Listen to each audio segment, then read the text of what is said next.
મોડાસા ખાતે પોલીસ કર્મીએ કર્યો આત્મહત્યાનો પ્રયાસ। પોલીસ કર્મી મહેશ નાઈ સાબરકાંઠા ડીએસપી કચેરીમાં કરે છે નોકરી। આત્મહત્યાનો પ્રયાસ કરતા પહેલા પીતીનો વિડીયો બનાવી કર્યો વાયરલ। હિંમતનગરના જેટી પટેલ અને રમેશ પંચાસરાનો વિડીયોમાં ઉલ્લેખ।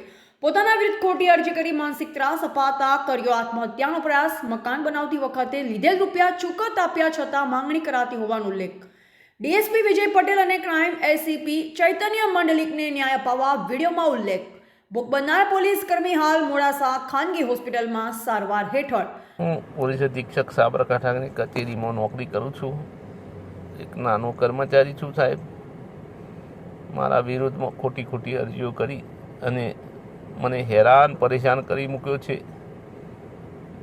મેં 3 દિવસથી ખાધું નથી સાહેબ ને એટલો બધો હેરાન થઈ ગયો છું કે હવે ન છૂટકે મારે દવા પીવાની તૈયારી કરી દીધી છે સાહેબ। હા ભાઈ શ્રી રમેશ પંચાસરા, એનો છોકરો સંકેત પંચાસરા,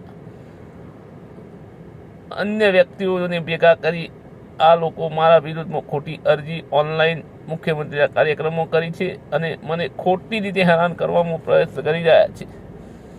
હું આ લોકોને કશું જાણતો નથી। મેં મારું ઘર બનાવ્યું ત્યારે મેં પેમેન્ટ ચૂકવી દીધેલું હોય તો આ લોકો મારી છોટે ખોટા પૈસા માગી રહ્યા છે। જેના બાકી હોય એ હું આપી દીધા છે। મારે કોઈ લેવા દેવા નથી અને હવે કંટાળીને હું આ પગલું ભરી રહ્યો છું। મેં કોઈ ખોટું કર્યું નથી સાહેબ। મને હેરાન પરેશાન કરી મૂક્યો છે। મને ઘરનો નથી ને ગાંઠિયો નથી રાખ્યો।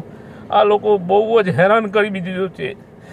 એટી પટેલ નામનો વ્યક્તિ અને રમેશ પંચાસા બંને ભેગા થઈ અને મને એટલો બધો હેરાન કર્યો છે કે બહુ ઘણો બધો હેરાન કર્યો છે।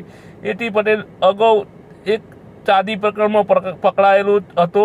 આ એક હેરાન એ બંને ભેગા થઈને મને હેરાન કરી મૂક્યો છે। આપ સાહેબશ્રીને વિનંતી કે આવા કર્મચારીઓને હેરાન કરનાર વ્યક્તિ સામે કાયદેસરની કાર્યવાહી કરે। હું તો હવે સુસાઇડ કરું છું અને હવે તેવા કર્મચારીઓને ના કરે, અન્ય કર્મચારીઓને ના કરે સાહેબ। એક નાનો કર્મચારી છું। આ ભાઈ બહુ હેરાન કરી મૂકે સાહેબ।